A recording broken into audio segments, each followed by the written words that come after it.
In recent weeks, thousands of people have tried to reach the Spanish enclave of Ceuta, and I've been looking at some of the social media content that's being shared about this, often making it look like an easy trip. And I started to notice that they were linked to one another through WhatsApp, numbers, emails. I wanted to test out what was really going on here, not least because some of the smaller accounts I was speaking to suggested that the people behind these bigger accounts were possibly offering advice for money. So I set up an account, a young Moroccan man called Mohammed, to try to test this out. One of the accounts did get back to me. Turns out that what they were saying to me privately as my dummy account was a lot different to what they were saying publicly.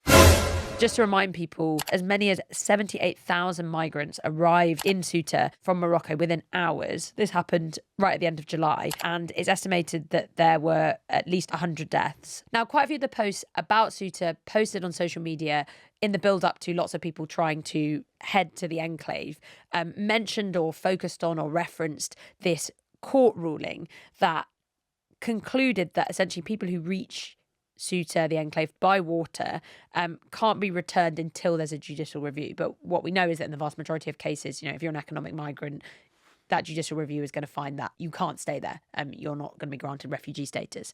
But it's that particular ruling that has been spread far and wide on social media, but it's not that on its own. There's actually a whole ecosystem of content about Ceuta. There were loads of incredibly viral videos that I was seeing. Like there's this one, isn't there, Matt? Yeah. The two of the women in the wetsuits walking around Ceuta. I think that was like the kind of patient zero post of this. It was the first thing that it was one of the most viral ones. Yeah, it was two women, and they're in Ceuta, and they're very happy. They're wet, so they've clearly just been swimming, and it was viewed 32 million times. I think the context of that post was actually saying Ceuta can't handle more migrants, but that image of these two happy women who's just come out of the water in Ceuta went viral in Morocco. A lot of this seems to be focused around some misinformation about a ruling, a Supreme Court ruling in Spain that was misinterpreted on social media, with people suggesting that basically if you swam to Ceuta, it was difficult for the Spanish authorities to return you back to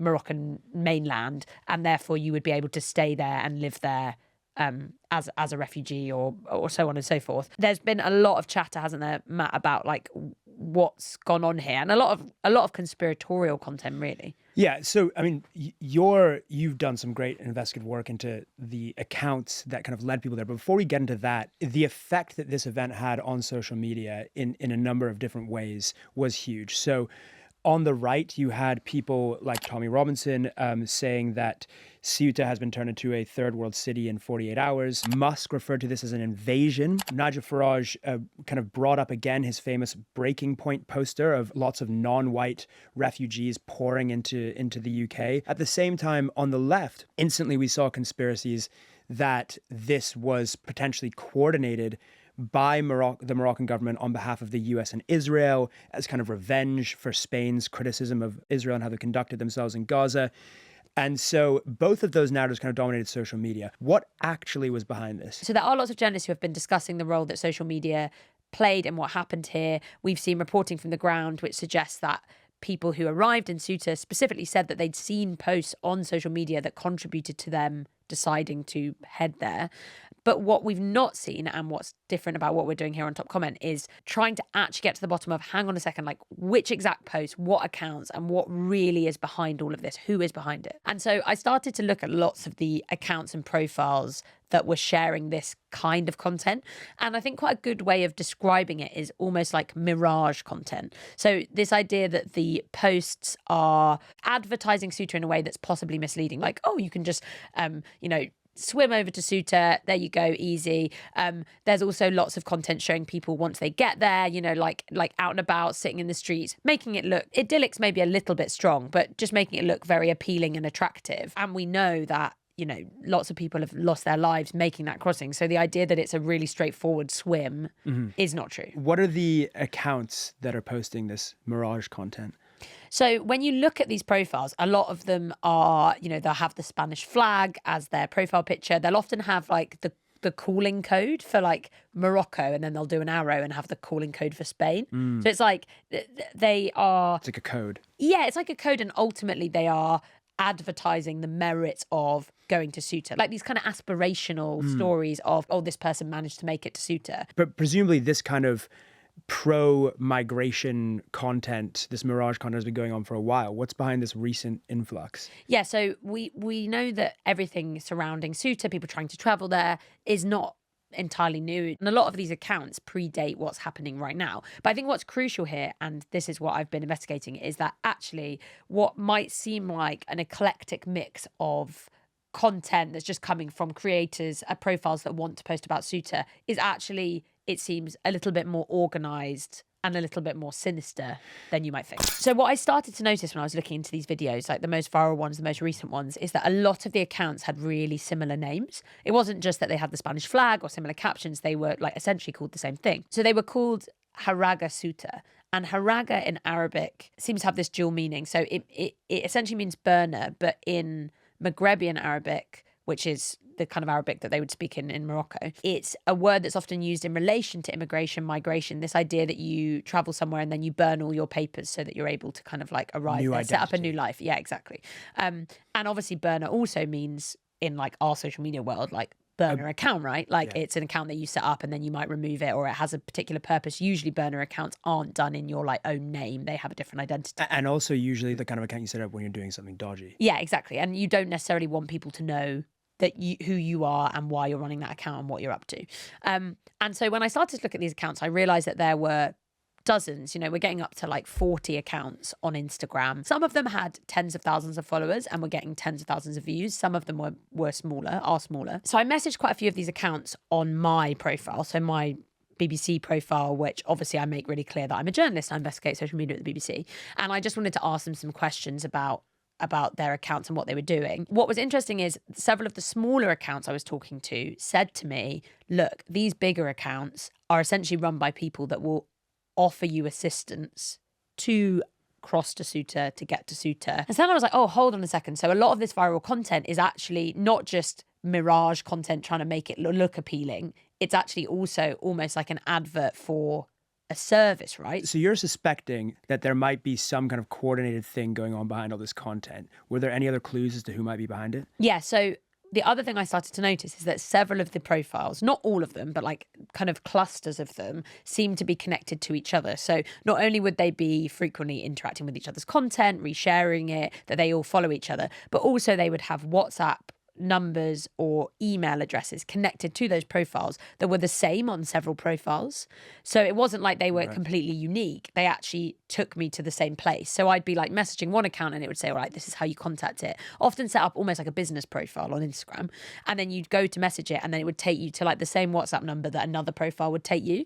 So I started to be like, whoa, okay, hang on. I think actually a lot of these accounts are either being run by the same person or the same group of people or are connected to one another. And what was interesting is even as me, like as an investigative journalist who's saying I'm an investigative journalist looking into these accounts, like I told them it really up front, they're like adding me to WhatsApp groups. Like there was one evening on Monday night, I got home and I was like being called in all these random WhatsApp groups. I was like, wow. What is going on here? And even though I kept kind of explaining I was a journalist, they didn't really seem to care. And like the combination of all these things, which we would call sort of prima facie evidence. So when you start to have like a critical mass of evidence that suggests to you, whoa, something might be a bit dodgy here, you then go, right, how do we actually demonstrate or test or verify or figure out whether they are actually offering people help and services? And so we get to this point where we're like, actually, shall I set up a dummy account, a burner account myself in order to test that?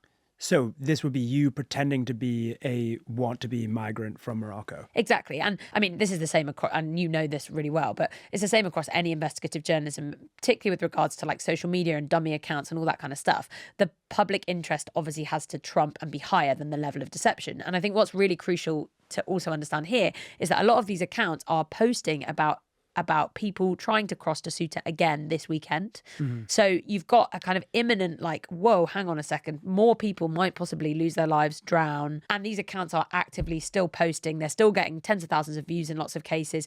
And they do seem to be, according to the other evidence we have, coordinating with each other or trying to help people. So you're then in a position where you are able to create a dummy account who we called Mohammed because it's one of the most common popular names in Morocco, and that we set up to essentially look like a lot of the accounts that I had been speaking to or engaging with. Quite straightforward, really. Like, you know, you want to have some interest. So this profile we decided likes football, so they were following lots of like different footballer accounts, that kind of thing. They also had like a caption in the bio that was similar to kind of some of the other ones, some emojis, all that sorts of stuff.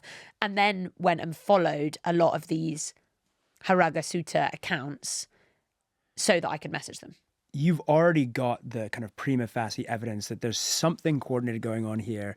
And it does appear to be quite organized and coordinated, especially by how quickly you were filtered into those WhatsApp groups. There's a number of people involved. Now you're posing as a fake Moroccan migrant. What happened next? So then I message a load of people, and we always agree as well, like how we're going to engage with other accounts, right? Because there's like different levels of deception. So obviously messaging people is a pretty like low level of deception versus say calling someone up or, you know, organizing to meet them. I messaged quite a few of the accounts where I had evidence that suggests or indicates that they could be involved in offering people help to cross. Okay, so I message and I say, hello, I've seen your videos. Can you help me? I live in Meknes, which is a city in Morocco that's not too far from Ceuta, but also not right by it.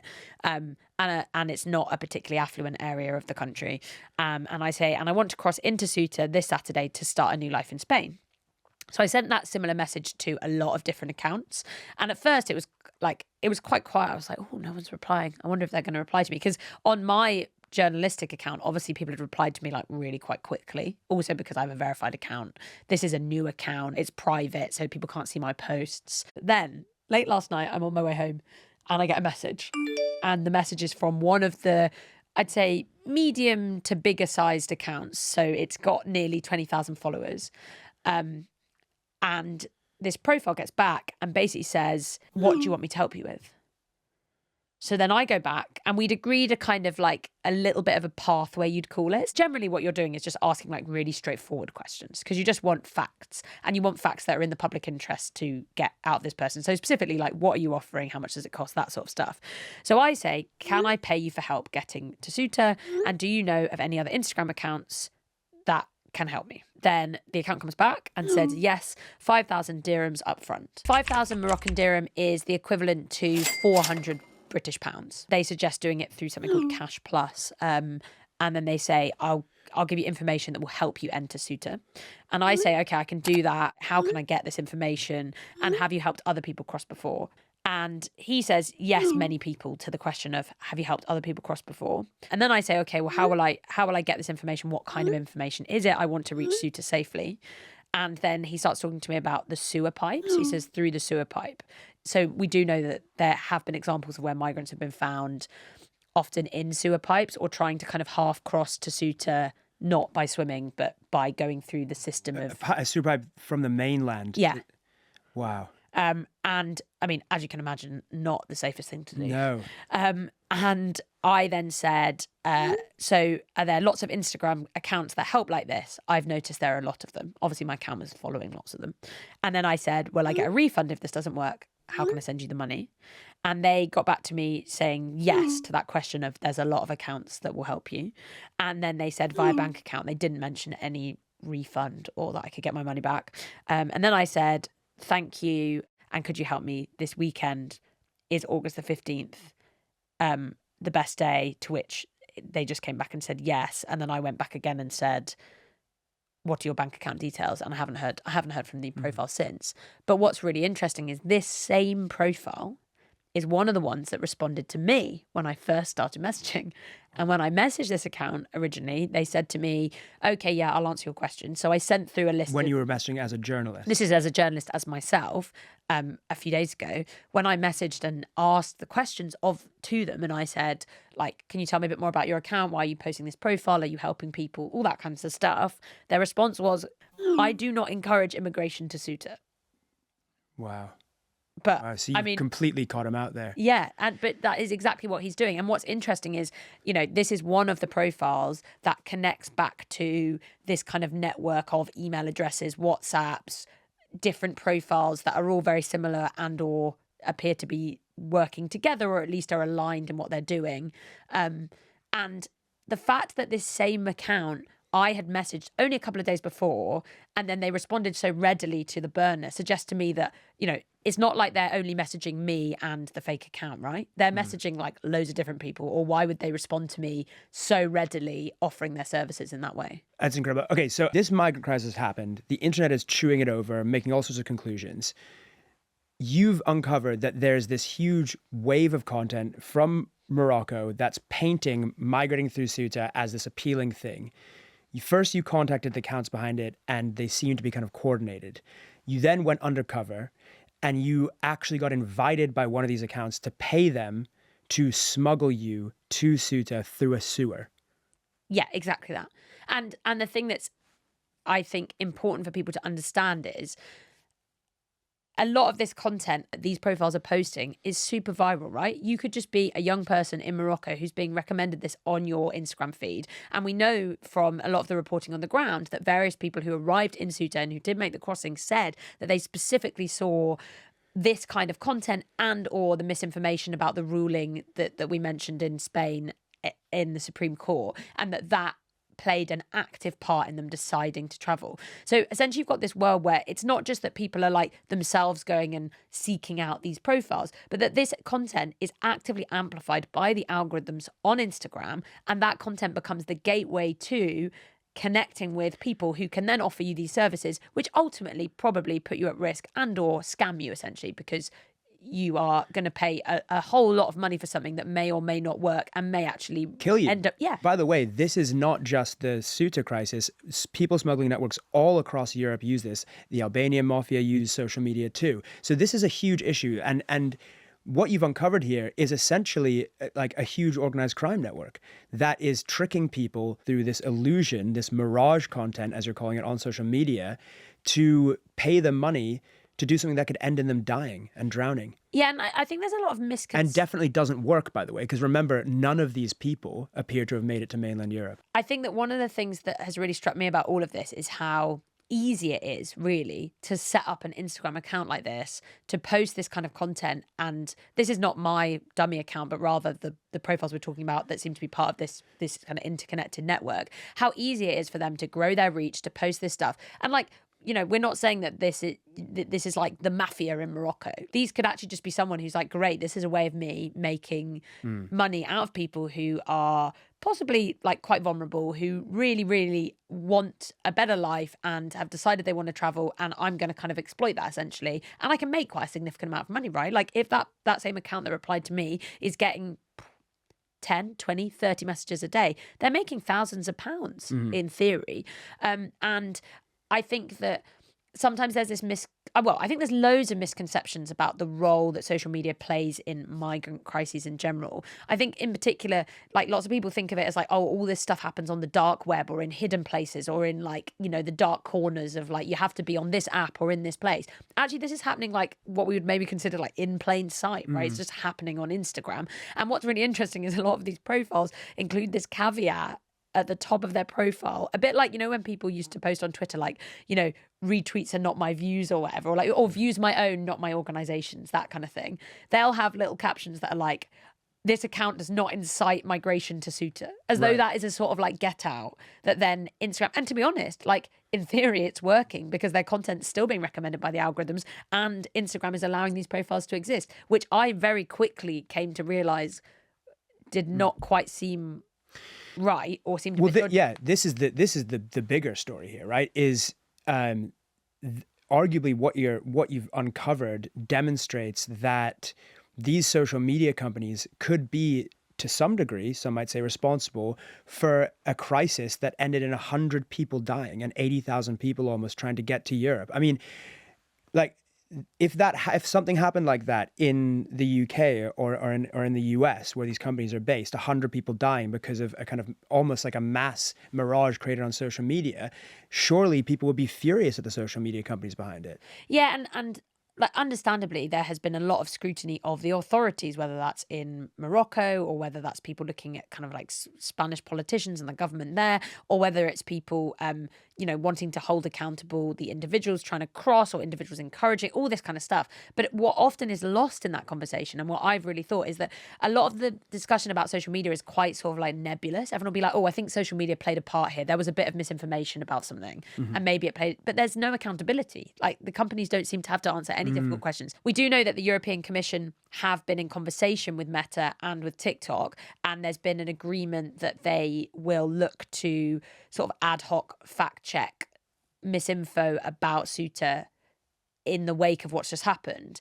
But like, what we're talking about here is actually which is pretty significant for them to say, okay, this is actually bad, we have to do something about it. Yeah, and also because the European Commission are pretty sort of pretty firm when it comes to the social media companies. It's been the same with X. Like, they've often threatened to kind of like either ban them or fine them or all sorts of other stuff. So you can see how, the companies are clearly engaging with them and making this decision. But the problem, I mean, there's two issues here. One is that this stuff is always reactive, right? Like, it always is after the fact. Like, it doesn't change what has already happened. Yep.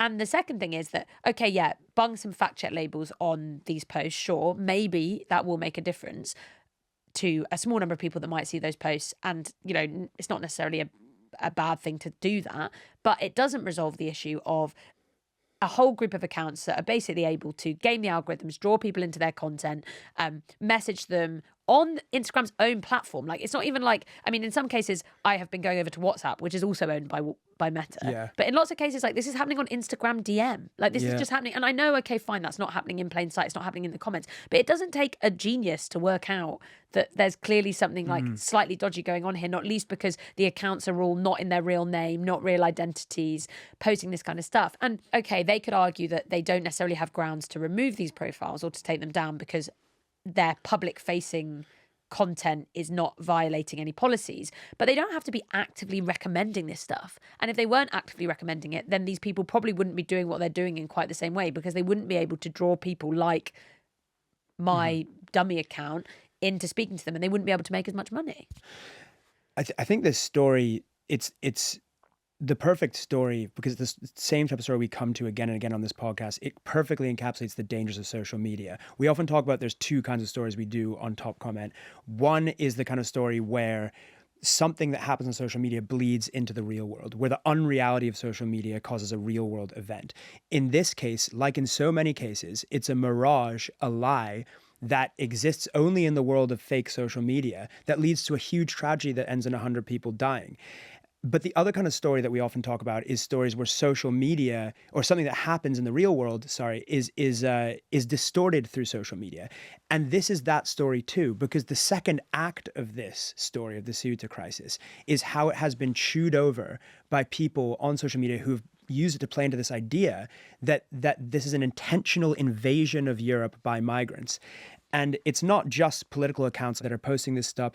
It's also accounts with links to the Russian military. So there was an analysis that found that more than 500,000 people in the days following the mass influx of people into Ceuta, according to 411, which is a counter-disinformation network, came from accounts with links to the Russian military, especially the Pravda network. And this is all about destabilizing Europe by making people worried that, migrants are invading this continent. And it's similar to like the Belfast riots and the Southampton riots that we spoke about, where it turned out that over half of the posts about those events came from abroad, did not come from the UK. And in some ways, it doesn't surprise us, right, because we sit here and chat about this every week, but the divisive social media content about topics that are controversial and will trigger a reaction and discussion, like immigration, for example, those are then jumped on by what we often refer to in the social media world as like bad actors. I mean, it succeeds. And also the other thing it succeeds in doing is kind of masking or distracting from, maybe distracting is the right way of putting it. It serves as a distraction from the stuff we're talking about, like the network of accounts, because then people are talking about like, oh, well, it's the Russians, or oh, it's this, or it's all part of this far right narrative, or it's X, Y, or Z. And no one is actually saying, hang on a second, like, let's go back to the beginning. Like, where did this actually come from and how did it work? Exactly. And again, this shows that the social media is actually quite easily manipulated. The algorithms are quite easily manipulated by a small group of people who want to sell you a lie in order, in this case, to make money, even at risk to yourself. And what's so crazy about this story is the event, the tragic event itself was woven out of thin air, arguably by people who have a financial interest in selling you this idea because they're making money off of it. And the ramifications of it and the political division that it resulted from it, that led to Farage posting about it, Robinson posting about it, all this stuff, was also a complete distortion because none of these people made it to Europe. There's been no reports of them making it to Europe. I got in touch with Meta, which owns Instagram, about what I've been investigating and put these allegations to them. Meta told me, quote, "We have a team monitoring the situation in Ceuta in real time and removing content that violates our policies, including content that offers to provide, facilitate or seek human smuggling services." I also reached out to the relevant Instagram profiles with evidence collected from the dummy account.